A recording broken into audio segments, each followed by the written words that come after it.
yung nakitang diferensya ng ating motor kakadwa, at ito nga yung bearing talaga na sinasabi natin. At ang tawag daw po dito kakadwa ay clamp bearing, ayan po. So ayan po talaga yung sira, at mabuti na lang merong parts na stock si Kuya Mekaniko, at ito nga po, at papalitan niya, at para pag naikabit itetesting natin kung okay na po yung ating motor. Ayan po.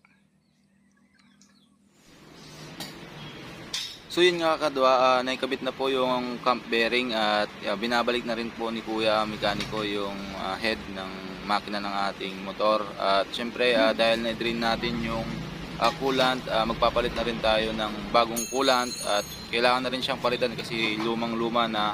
Simula noon pa hindi pa tayo nagpalit, kailangan na natin siyang palitan, at yun, at binabalik na po ni Kuya yung mga tinanggal niya sa ating motor. At ayan po.